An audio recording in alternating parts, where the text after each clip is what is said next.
I will be the first to admit I have trouble sometimes in conversation when the other person gets emotional. That's that's me being honest and transparent with you. If somebody is getting really emotional, whether it's anger, meaning they escalate in anger, or maybe they're really sad and they're crying a whole lot, or maybe they feel really closed off, or they're having big emotions, that's hard for me to process sometimes.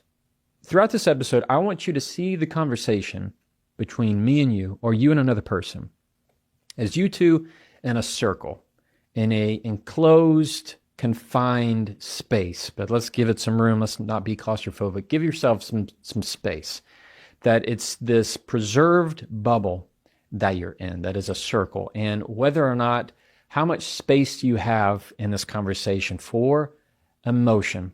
Like I said, sometimes I have a hard time with that. I tend to be somebody who can sometimes see emotions as a distraction to the point or the goal or the finish line of what I'm wanting to communicate. And sometimes that's good.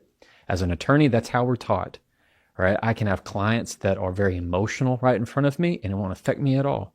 And there's some times that, yeah, I get pulled on my heartstrings and I want to help and I'm there. And there are other times where it's just part of the process because I've seen a lot of emotion. People come to me, and a lot of trial attorneys can relate to this. I'm seeing them at some of the lowest, hardest points of their life. And so it's also a sign of strength for me to say, I can take on your emotion.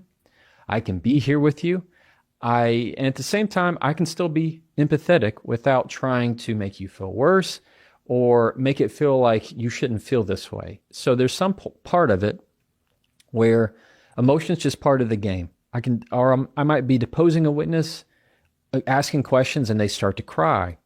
That's part of it. So sometimes I have to see through that emotion.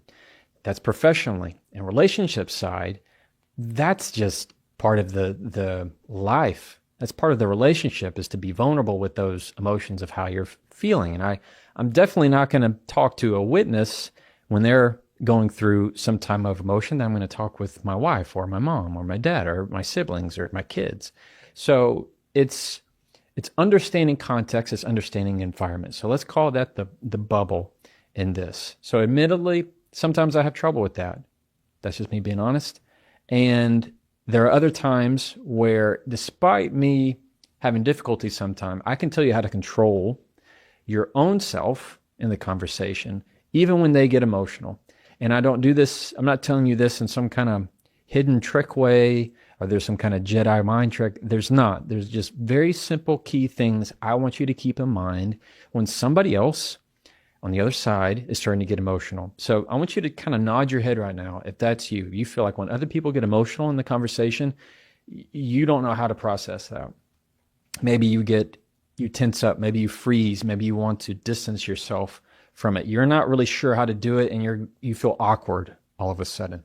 I want to reassure you that's totally normal. All right. I can relate to that to some extent. So I want to help you through this in this episode. So here we go. You ready? Number one, what I want you to do when it comes to maintaining control when the other person gets emotional is to understand first, before you start even assessing the other person, understand your own physical cues. And I mean physical. So understand how in that moment their emotions affect your physical. Meaning, do you find that your face scrunches up like I'm doing right now? Do you find that your body or your neck tenses up? Regardless of the emotion that they're showing. Let's not go into the details yet. Let's keep it surface and then we'll go deep.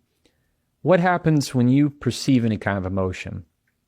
Because most of the time, whether it's happy or sad, we still have a physical reaction to it from whatever emotion that they're showing. So maybe you scoot away. Maybe your head looks away because you don't want to face it. Maybe you feel like maybe you clench your fists. I was thinking of the word. Forgot the word.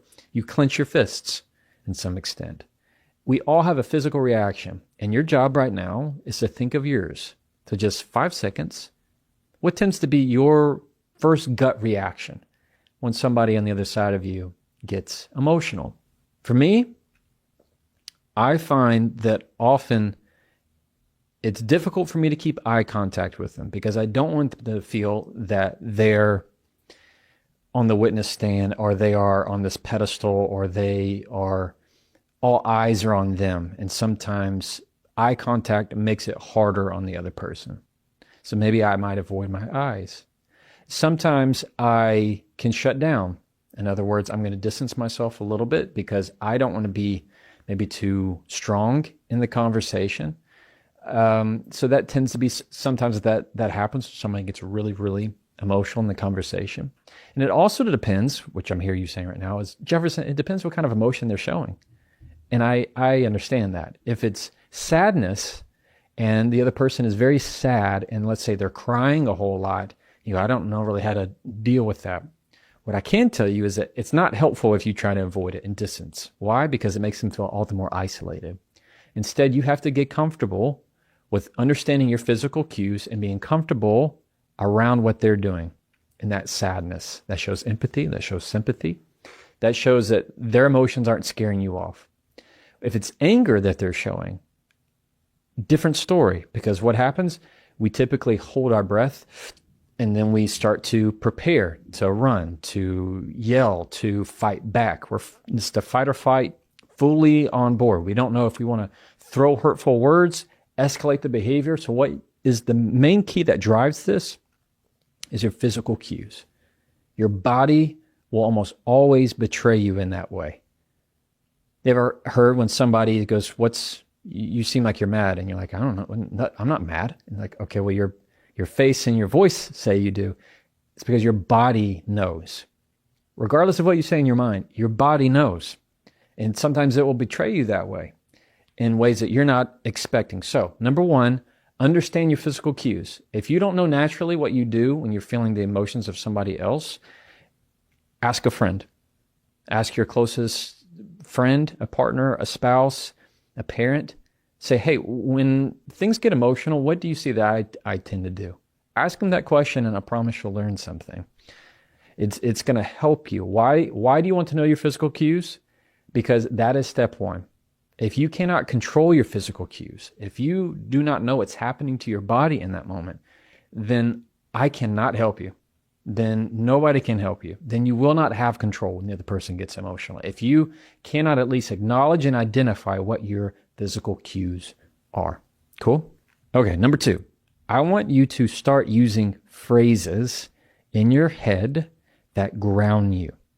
That sounds woo-woo. It's not. I promise it's not. I do it, and I'm not a woo-woo fan. So what does that mean? Use phrases in your head to ground yourself. We're going to talk to ourselves and use phrases when the other person's getting emotional that help us stay in the moment.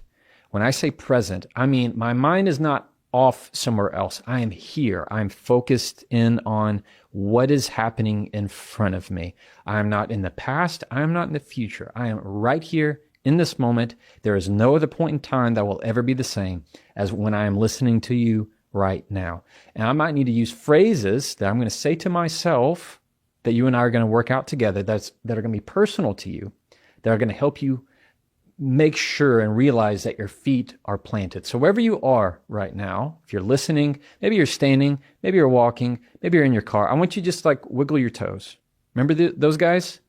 Yeah, maybe you forgot that they were there. Wiggle them for a second. Okay, cool. Now, just keep them still.